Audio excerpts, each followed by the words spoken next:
बहुत ही खूबसूरत चार पंक्तियों के साथ आज की बात को मैं स्टार्ट करूंगा। ये दुनिया का ताना वाना कुछ ना करने वालों का है गाना, तू इनसे बच और आगे बढ़, तेरी मंजिल तुझे पुकारे, सुन ले वो इंसा प्यारे, सुन ले वो इंसा प्यारे। दोस्तों, मनुष्य का जीवन चुनौतियों से भरा होता है, लेकिन जो चुनौतियों के साथ आगे बढ़ना सीख लेता है, असल में वही इस जीवन को जी पाता है।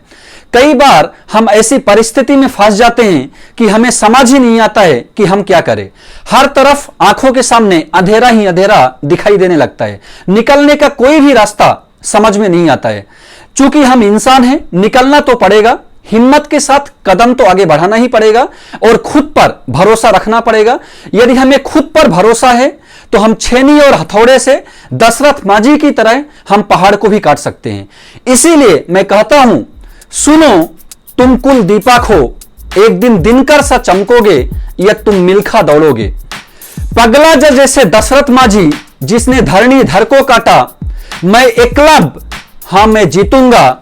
सुबह से चाहे शाम हो जाए, निशा मिटे और दिन हो जाए, दिन दूना रात चौगनी इतनी बढ़ती हो जाए, हां मैं जीतूंगा, हां मैं जीतूंगा, हां मैं जीतूंगा। इसी दृढ़ संकल्प के साथ हमें आगे बढ़ना होगा। यदि हम इस सोच के साथ हिम्मत दिखाने का जज्बा हमारे अंदर है तो यकीन मानिए एक दिन पूरी दुनिया आपके मुट्ठी में होगी। एक बार की बात है, एक आदमी पार्क में बैठा था। वह बहुत उदास और दुखी था। बाहर से तो शांत दिखाई दे रहा था, लेकिन अंदर उसके विचारों का बवंडर चल रहा था। क्या होगा, मेरा परिवार का क्या होगा, मेरा बच्चों का क्या होगा, मैं तो पूरी तरह से दिवालिया हो जाऊंगा। यही सोच सोचकर वो परेशान हो रहा था। अब उसको एक ही रास्ता दिखाई दे रहा था और वो रास्ता था मौत का। तभी अचानक से एक बुजुर्ग व्यक्ति उसके पास आता है और उससे पूछता है कि तुम इतने परेशान क्यों हो, क्या मैं तुम्हारी कोई मदद कर सकता हूं? आदमी बोलता है, नहीं, मेरी कोई मदद नहीं कर सकता है सिवाय मौत के। आप तो बिल्कुल भी नहीं कर सकते हैं। मुझे $5 लाख चाहिए, दे पाएंगे? वो बुजुर्ग व्यक्ति जैसे ही सुनता है वो हंसने लगता है और हंसते हुए उस आदमी को बोलता है, सिर्फ $5 लाख के लिए तुम मरने का डिसीजन ले लिए? और वो बुजुर्ग व्यक्ति अपने जेब से चेक निकालता है और उसमें से एक चेक 5 लाख का उस आदमी को थमाते हुए बोलता है कि ये चेक लो और जाकर अपनी सारी समस्याओं को खत्म करो और 1 साल के बाद ठीक इसी पार्क पर यह चेक मुझे वापस रिटर्न कर देना। मैं जॉन डिरोका फेलर हूं, नाम तो सुना ही होगा। वो आदमी उस बुजुर्ग व्यक्ति को ध्यान से देखता है और पाता है कि वो सचमुच जॉन डिरोका फेलर ही थे। यह बोलकर वो आदमी वहां से चला जाता है और ये पार्क में बैठा हुआ आदमी सोचता है, अभी 2 मिनट पहले मेरे सामने इतनी सारी समस्याएं थी और 2 मिनट के बाद मेरी जिंदगी की सारी समस्याएं खत्म हो गई। एक अपरिचित आदमी मेरे ऊपर विश्वास करके मुझे $5 लाख का चेक थमाकर चला गया। क्या मैं खुद के ऊपर थोड़ा सा भी विश्वास नहीं कर सकता? यह सोचते हुए वो घर जाता है और उस चेक को बहुत संभाल कर रख देता है और खुद से एक दृढ़ संकल्प लेता है कि मैं खुद से मेहनत करके अपने सारे कर्ज को चुकाऊंगा और यदि मैं कर्ज को नहीं चुका पाता हूं तब इस $5 लाख का चेक का मैं इस्तेमाल करूंगा। दोस्तों, अब होता क्या है, वो बहुत मेहनत करता है और 1 साल के अंदर वो सारे कर्ज को चुका देता है। अब वो आदमी उस दिन का इंतजार करता है जिस दिन को जॉन डिरोका फेलर ने उन्हें मिलने के लिए बोला था।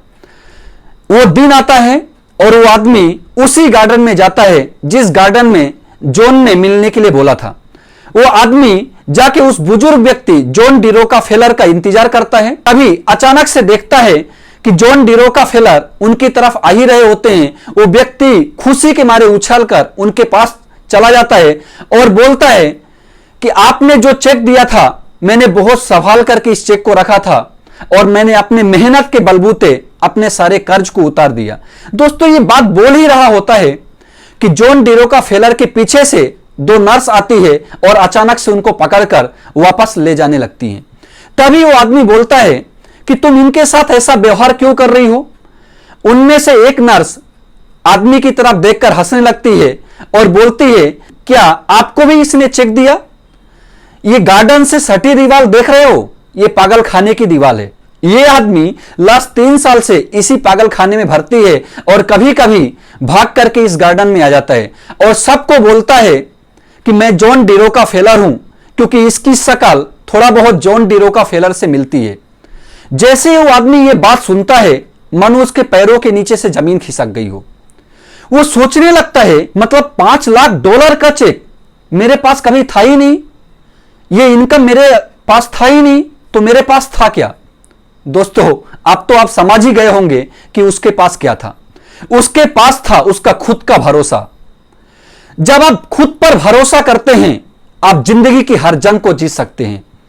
जो इंसान खुद पर विश्वास करता है, मैं कभी कभी बोलता भी हूं, खुद पर विश्वास वह शक्ति है जिससे उजड़ी हुई दुनिया में भी प्रकाश को डाला जा सकता है। आपको याद होगा, इन ईयर 2017 वर्ल्ड बैडमिंटन चैंपियनशिप का फाइनल मैच चल रहा था। तब इंडिया की एक लड़की, जिसका सपना था कि वो इस खिताब को जीतेगी, लेकिन मैच हारने के बाद ही उसका सपना टूट टूट कर बिखर गया। उसने बहुत रोया। उसका रोना दोस्तों जायज भी था, लेकिन उसको हर हाल में इस खिताब को अपने नाम करना था और उसको हर आंसू का उसको अपना बदला लेना था। आपको सुनकर खुशी होगी कि इन ईयर 2019 उसी वर्ल्ड बैडमिंटन चैंपियनशिप के फाइनल मैच में उसी लड़की को महज 36 मिनट के अंदर उन्होंने हरा दिया और अपने सपनों का खिताब अपने नाम कर लिया। और उस लड़की का नाम था पीवी सिंधु। क्या था उसके अंदर? उसका जज्बा, उसका जुनून, उसका पागलपन, और उसका यही जुनून और पागलपन उसका खिताब के रूप में बनकर सामने आया। इसीलिए दोस्तों मैं बोलता हूं, रख हौसला, वो मंजर भी आएगा। प्यासे के पास चलकर खुद समंदर भी आएगा। हार करके, थक करके न रुकना, ये मंजिल के मुसाफिर, मंजिल भी मिलेगी और मिलने का मजा भी आएगा। पांव ना होने के बाद भी जिसने माउंट एवरेस्ट की फतह की, वो थी अरुणिमा सिन्हा। समय जिस इंसान की परीक्षा लेता है, समय जिस इंसान को कदम कदम पर मुसीबत देता है, तब समझ लेना कि समय उसे बड़ा बनाने की तैयारी कर रहा होता है। शायद इसीलिए लकवाग्रस्त होने के बावजूद भी दुनिया के महान वैज्ञानिक बने। जी हां दोस्तों, मैं बात कर रहा हूं स्टीफन हॉकिंस की। शायद इसीलिए कम उम्र होने के बाद भी, मुसीबतों के बीच भी मेहनत करके जस्टिन बीबर महज 13 साल की उम्र में कनाडा का टॉप सिंगर बन गया। शायद इसीलिए फुटपाथ पर खेल खेलकर भारत को वर्ल्ड कप दिलाने वाला महेंद्र सिंह धोनी बन गया। और शायद इसीलिए अंधे और बहरे होने के बावजूद भी हेलन किलर विश्व प्रसिद्ध हो सकते हैं। आंधी आए, तूफान आए, रुकना मत, क्योंकि जो रुक गया मनो वो झुक गया। जो रुक जाता है असल में वही जिंदगी को हार जाता है, और जो हार करके भी चलने का हौसला, चलने का जज्बा रखता है, असल में वही उस जीत के पार जाता है। दोस्तों, टूटना, हारना, बिखरना ये कोई बड़ी बात नहीं है, लेकिन हार करके, टूट करके बैठ जाना ये एक कायर की निशानी होती है। क्योंकि जब तक तू चलता जाएगा, जब तक तू आगे बढ़ता जाएगा, जीत का जज्बा लेकर आगे की रास्ता को तैयार करता जाएगा, तेरी जीत तुझसे कोई छीन नहीं सकता है। लेकिन अगर 1 से 2 बार जीत करके बैठ जाएगा, तेरी मंजिल, तेरी जीत दोनों इतिहास बनकर रह जाएंगे। जीत हिमालय की एक चोटी है, उस पर संभल के आपको आगे बढ़ना पड़ेगा। एक एक कदम आपको सावधानी से, डेली आपको, रोज आपको बढ़ाना पड़ेगा, तब जाके आप इस जीत को हासिल कर सकते हो। तू यकीन कर, तू जीतेगा। और खुद से यह बात कर, हां मैं जीतूंगा, हां मैं जीतूंगा, हां मैं जीतूंगा। ये एक आपको खुद को दृढ़ संकल्प बना के दोस्तों आपको आगे बढ़ना पड़ेगा। बना लो खुद को इतना मजबूत कि नीति भी तुम्हें हरा ना पाए। इतने जिद्दी बनो और मेहनत इतने खामोशी से करो कि हर रास्ते भी मान जाए। तुम्हें जिताने के लिए लोगों की नहीं, विश्वास और मेहनत जैसे चीजों की जरूरत है। बस अंत में इतना ही कहूंगा कि आसमान से टूटते हुए तारों को देखकर दुआ मांगना बहुत आसान होता है, लेकिन इस दुआ को पूरा करना उतना ही कठिन होता है।